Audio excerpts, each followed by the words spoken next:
Hello there, my friend. Wait a minute. Now that you have clicked this video, my face should not make you think of walking away. Let me even add some decoration to it before I tell you what we are all about here. You see, it's not a coincidence you have clicked this video, because God had intended for you to help us, wonderful soul, with your good vibes guided heart in our mission of spreading love, peace, honesty, and forgiveness to the whole world. Myself, I'm Y311H. My bunny friend here is Kasungumu.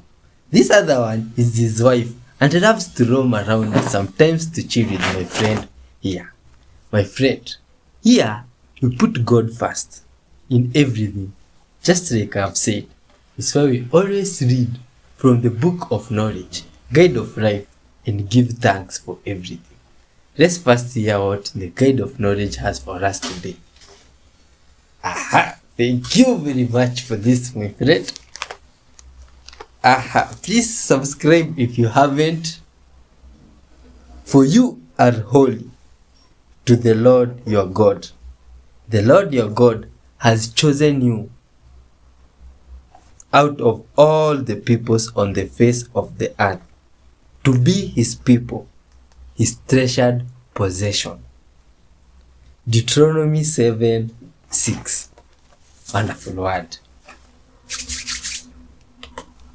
We haven't started. We can't start without giving thanks. Let's give thanks first. Dear Lord, thank you for life. Thank you for this wonderful soul that you made and has helped to click this video. Bless them abundantly, Father. You know them by their names and their hearts, Father, their desires and all that they could have wanted. Intervene in their lives, Father, and forgive them all their sins, Father. Guide us through these videos and protect us. In Jesus' mighty name, we pray and believe. Amen. Let's dive in, wonderful souls. Good vibes all the way. If your onions bolted and you left them to make flowers, those seeds inside have been developing for a while and they might be ready. Rub those spent blossoms between your fingers and you should see black seeds inside. If they're black, they're ready to harvest. My dude, I can only film up to 10 minutes of a video here. This entire book is a compilation of stories about the supernatural. And you want us to explain to you where it goes against science? Literally, right from the start in Genesis, you've got a giant invisible magic man who just spoke the world into existence out of magic, I guess? The idea that the world was created in 6 days is not scientific. The idea that the earth was created before light is not scientific.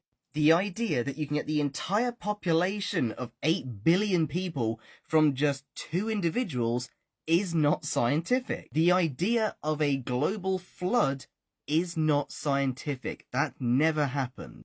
There is an estimate of about 8.7 million species of animals on this earth right now, and it is estimated that over 99.9% of all species that have ever existed are now extinct. The idea that every single species, 2 of each animal, got on a boat that was smaller than the Titanic is not scientific. Noah was apparently 600 years old when the flood came. No. Literally, name a miracle by Jesus. Walking on water, water to wine, rubbing mud in a blind man's eyes and curing him, resurrecting from the dead. This is not science. I don't know where you get the idea that the Bible is supported by science, because it's not. It is a story about supernatural events. Unscientific. That's the entire point. This is why we call it faith, because it's not supported by evidence. Oh yeah, and women being unclean for 2 weeks just for giving birth to a girl.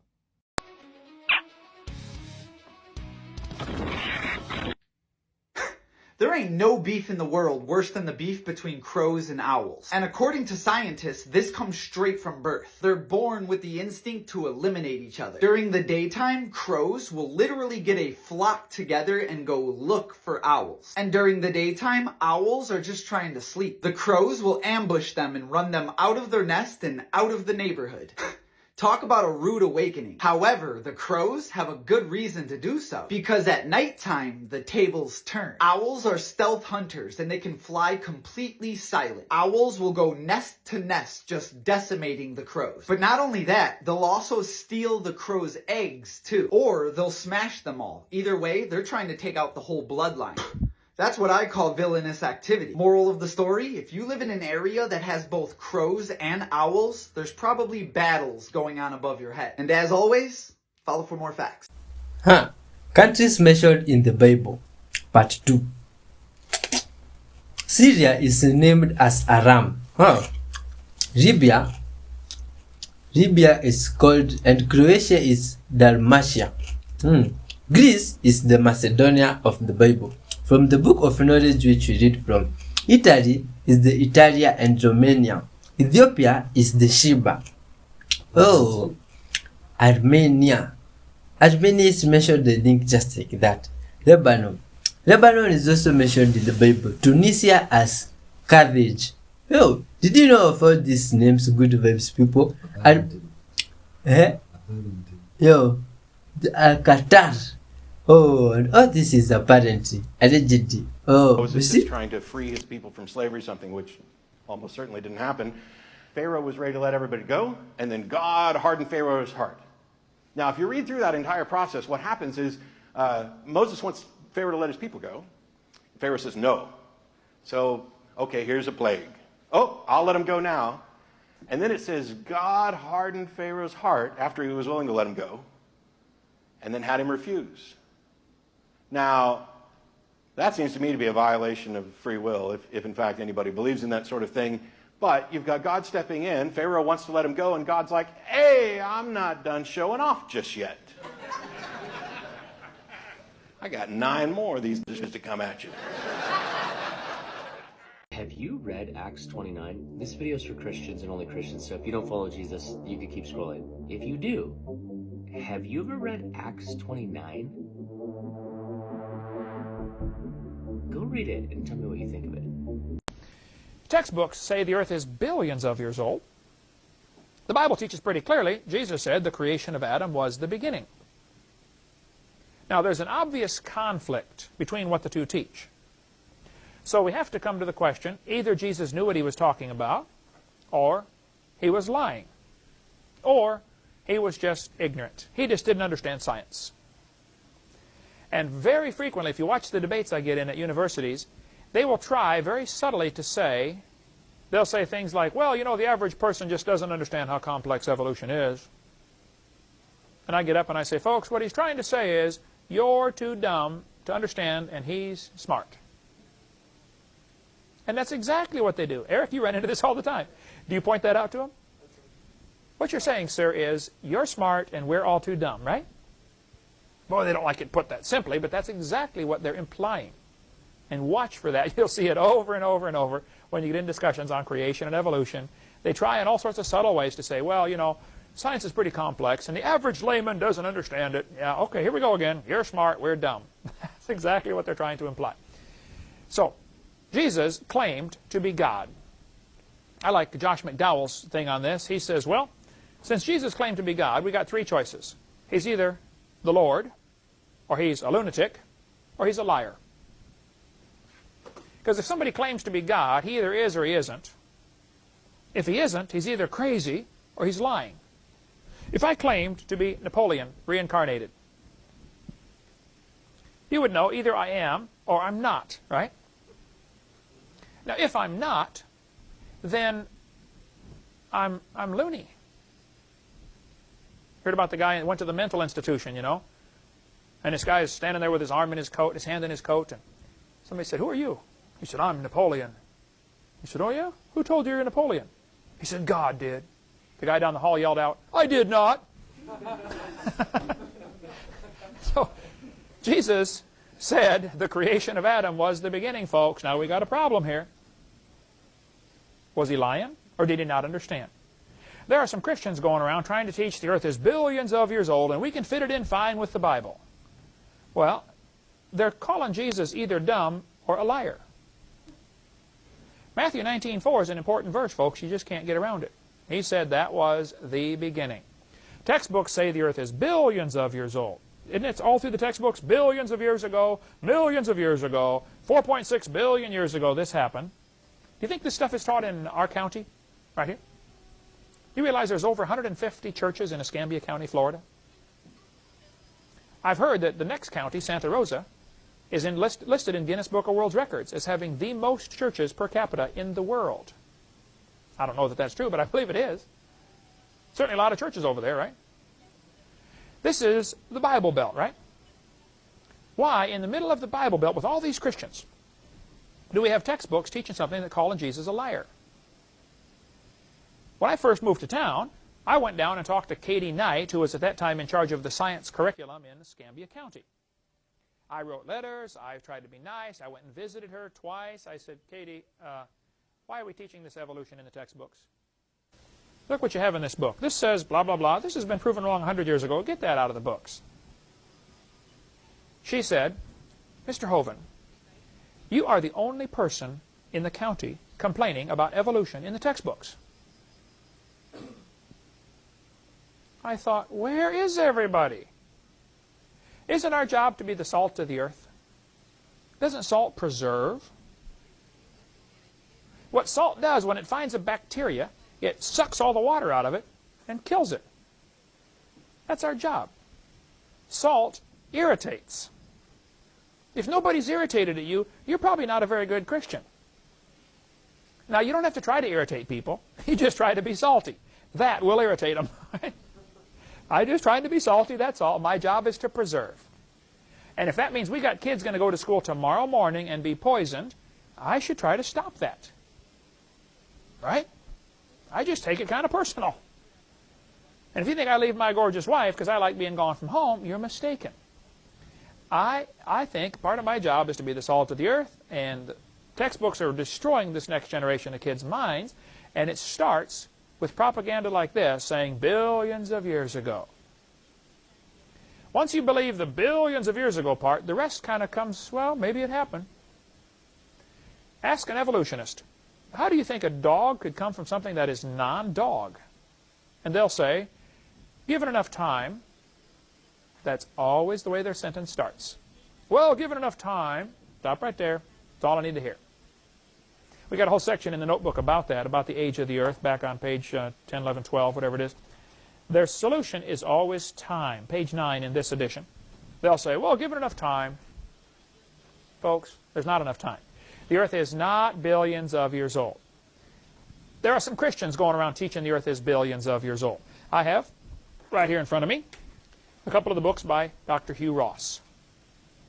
Creation and Time. This one is 2 books put together, Creation and Time, and Creator and the Cosmos and Creation and Time. This book incorporated in here. I debated Hugh Ross on the radio as an hour-long program, but with commercials we only got 30 minutes of talk time in. And we're supposed to have another debate on the John Ankerberg Show. I went and visited and toured Hugh Ross's ministry a few weeks ago when I was in California. Hugh Ross is one of the most vocal spokesmen for the old earth creationists, they're called. Those who say, yes, God made the world, however, he used the Big Bang, and the earth is billions of years old. Now, Hugh Ross is a very nice guy. Everybody that's written to me or called me says, oh, he's such a nice man. I used to go to church with him. Oh, and he's such a wonderful man. Now, I don't know. I've only talked to him on the phone. I've never met him. He was in a meeting when I was out there touring his ministry a couple weeks ago, but he may be the nicest guy in the world. Does that have anything to do with what he believes? Aren't some of the Mormons really nice people? Yeah. Aren't some Jehovah's Witnesses really nice people? Sure, no question. Does that have anything to do with them being right or wrong? No. And you got to be careful you don't fall into that trap of thinking, because they're such a nice guy, such a humble person, therefore they must be right. Hold it. That's got nothing to do with right or wrong. I bet some of the prophets of Baal were nice guys. They probably took their kids for rides on the camel. Probably fixed their wife breakfast in the morning when she didn't feel good. But they're pagan, right? And if you want to get into what Hugh Ross really believes, it's very difficult reading his book. I was in the debate with him on the radio, and I said, Dr. Ross, do you believe it was a global flood in the days of Noah? He said, I believe the Bible, and I believe it was a universal flood. I said, what do you mean by that, Dr. Ross? He said, well, it flooded Noah's little universe. It's a matter of playing on words. This book, which we sell at our ministry, Creation and Time, goes through everything he really believes and exposes it. Now, he may be a really nice guy. He's certainly a very smart man. I've seen him on several TV programs, and he's been on Trinity Broadcasting a bunch of times, and he's their, poster boy for theistic evolution, sort of, He doesn't claim to believe in theistic evolution, but he learned all of his science first, being an astronomer in Toronto, I believe, or Canada someplace, in astronomy training, and then he began to read the Bible and try to blend the two together. But in his mind, what the scientists are teaching today can't be changed. We have to make the Bible fit this. He believes it was a local flood in the days of Noah.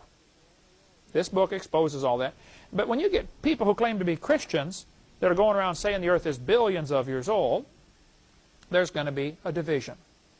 The Southern Baptist Church today is split down between the liberals and the conservatives over basically one question. Is the Bible the Word of God? And the reason they're fighting over that question is primarily over one other question: how old is the earth? If the earth is only 6,000 years old, like this book clearly teaches, well, then evolution can't be true. Not enough time. Even if there is billions of years, it still doesn't, we don't see dogs produce non-dogs, but the first obstacle the evolutionist has to overcome, he has to have billions of years. And when you get Christians going around teaching the earth is billions of years old, this is the beginning of the problem. We'll get into later in seminar part 4 about how in the 1800s some Christians started teaching the earth is billions of years old when they developed the geologic column. The scientists stood up against Darwin. It was the pastors that supported Darwin in 1859 when his book came out. We'll get into more of that later. Next week we'll talk more about different scientific ways to show the earth cannot possibly be billions of years old. It just can't be. And I think this is crucial, because if you nail it down, the earth is young, it's not billions of years old, then the argument's over. It's over. You win it in the first round. Have you heard about this? The Earth dodged a bullet 2 days ago on July 23rd. A big one. There was an X-17 solar flare that occurred on the rear side of the sun. You're actually looking at it right here in terms of the coronal mass ejection that it spewed out. It was so huge that there was a proton storm that reached Earth even though it was facing the other way. The reason that we know the pretty much exact intensity of that flare is because we have the solar probe that's going around the sun, and it just happened to be in the right spot to take the measurement, and it confirmed that it was anywhere from an X3 to an X30, average around 17, which is just totally incredible. If that had happened when it was facing Earth, that would have knocked out power all over the place on Earth. Not to mention the amazing auroras we would have seen had that happened. That would have been like daylight auroras, something crazy like that. Let me tell you something. Incredible that we managed to just luck out and skip out on that. That's the second time now in the last couple of months that we've missed one over X10. Both times just sheer luck. I'm curious to know if you heard about this, what you think about our luck, our dumb luck on this one. Meanwhile, today, the 25th, we did have a coronal mass ejection actually strike the Earth, but it was so weak that it has hardly caused the auroral oval to actually expand very much. And the K-index is up to around 3, which really isn't all that high. That's not a geomagnetic storm yet or anything like that. Still, folks may be wanting to double-check their apps tonight to see if it goes up to a 4 or 5, and then you could think about an aurora, but it doesn't look very likely at this point. Next couple of days, we're also going to be watching very closely because of some more very small coronal mass ejections that have occurred the last couple of days. But nothing like that big one that totally missed Earth, except for the protons that managed to get back around the sun and hit Earth during it. That was incredible, and we really, really lucked out. Or didn't luck out, depending on how you look at it. Huh. Crazy stuff. What's going on here? What is this thing? What are these things? Are these normal, ordinary pieces of paper, or what are these? My God. Why are they acting like this? Oh, is this physics or witchcraft? What's going on here? Are these papers opening a portal? This is unbelievable. What? Hi, English people, what type of paper is this? Yeah. How? Huh? How? What's going on here? What?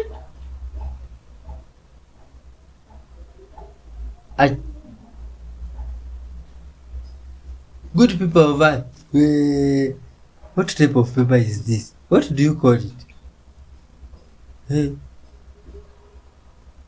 What? This is just crazy stuff.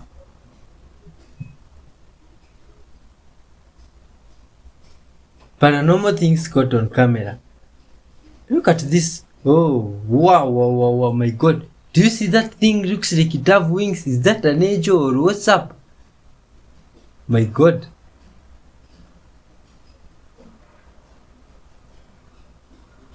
Oh, this is the same footage in reverse. Look at this thing, my friends. Look at how it just appeared out of nowhere. And a real phoenix. Wow, this is crazy stuff. Ghostly figure was recorded in other places. In daylight, under the sun. Something like this was seen. Some figure, ghostly figure on the ground. This is crazy. Unbelievable stuff. Just like this guy was walking on the highway when he came across a ghost.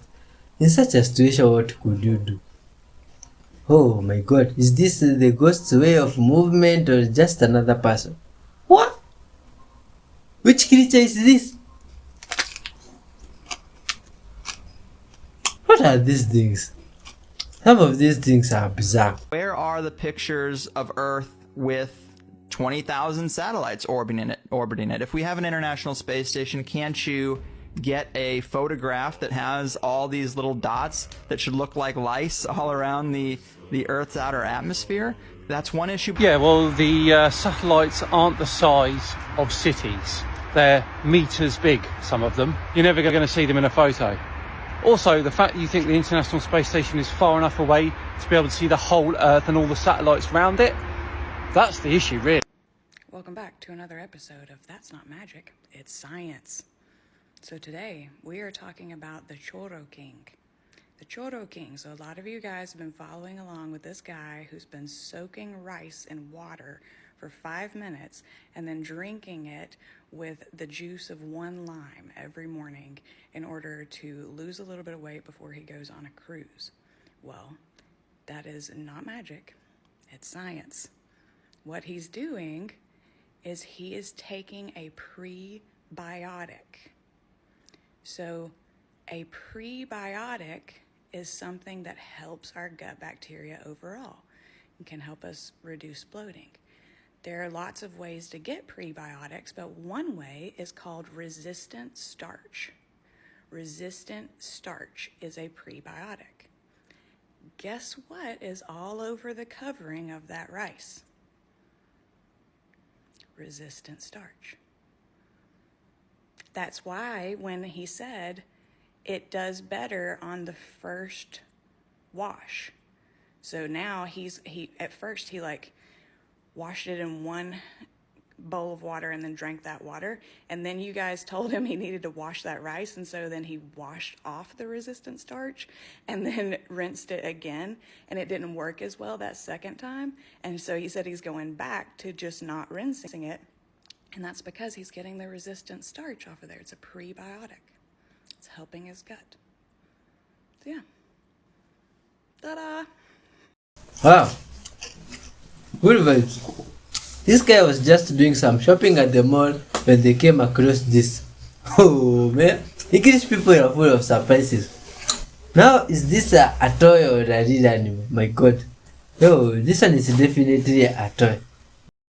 I've had people who I know are in the know, and I've mentioned this before, and one of them told me the truth is indigestible. It's not something that we would be able to fully grasp or entertain, and that it's like, it would be like telling somebody something that they can't do anything about, and they don't know what the repercussions of that would be. It's so great. It's so world changing and transformational, and maybe not in a good way, So I mean, what could be so jarring? What could be so disruptive? I mean, bless you. Thank you. Like the idea that we're being visited by another advanced intelligence that's more advanced than us. I mean, do you think, or is it something else? I think it's much deeper than that. Lou once mentioned to me, we were chatting about this, and I asked Lou one day what he thought, and he drew a Venn diagram, on a board, and and in the middle of the Venn, was, well, one side was consciousness and the other side was quantum theory. And the shaded part in the middle, he said, that's probably where this is. And when you think about that, what are the two things we really don't know all that much about, or that, could be extraordinarily scary? And consciousness, is it local or is it, non-local?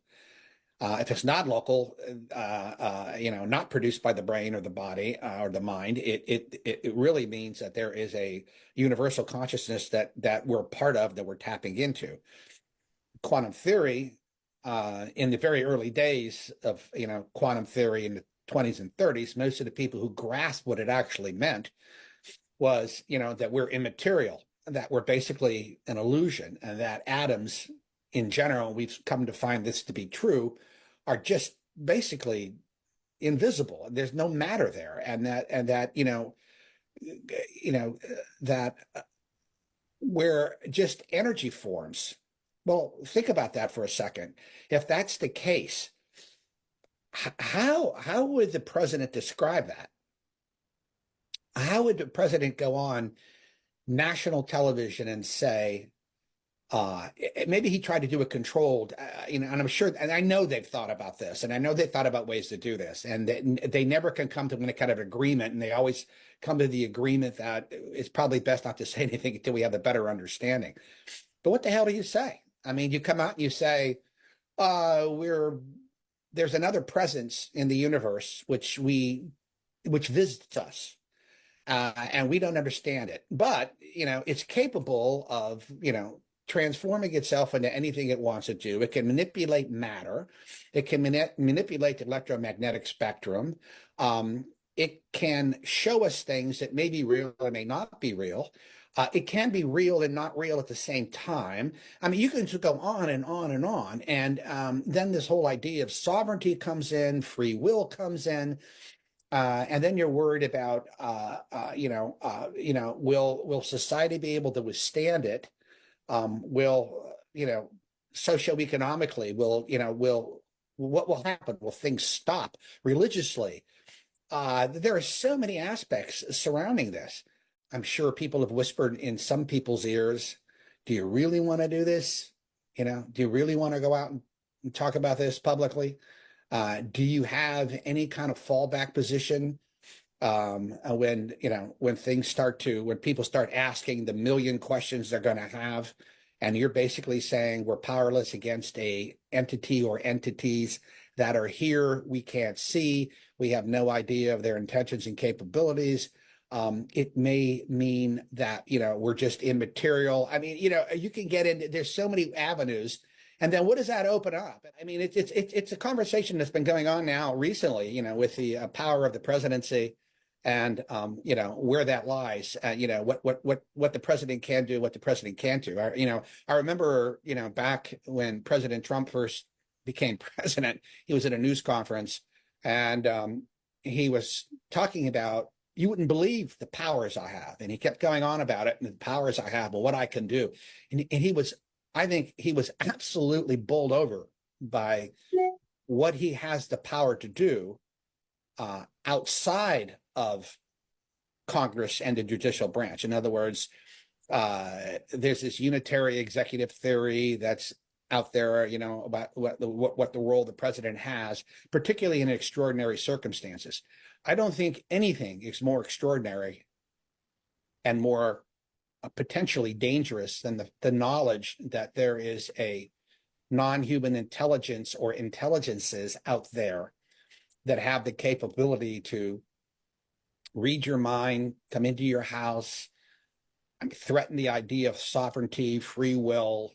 How the hell do you throw this concept that, you know, let's just say, you know, it's a combination of quantum theory, like Lou said it probably could be, and consciousness, two of the grandest problems that we have. I mean, you know, in physics and in, you know, and in neuroscience, and we can't wrap our arms around it.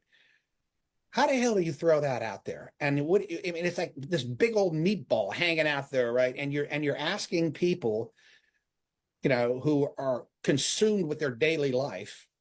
You know what it's like. You got a family, you know what I mean? You know, you get up, you got a job, you got to do all this kind of stuff, and then somebody throws this huge thing at you and said, "Oh, by the way, we're not alone in the universe, and these other entities have godlike powers compared to us, can pretty much do what the hell they want when they want."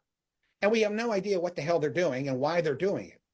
You know, and they tell us stories. They tell us what? Two stories. They always tell us it's the environment and it's the nuclear problem, right? Those are the only two stories we hear. You know, we don't hear about where humans came from. We don't hear about where they came from. They always say to people, well, you wouldn't understand, right? You wouldn't understand. So we can't get into that. Is that real? Is that not real? Are they 100 years more advanced than we are?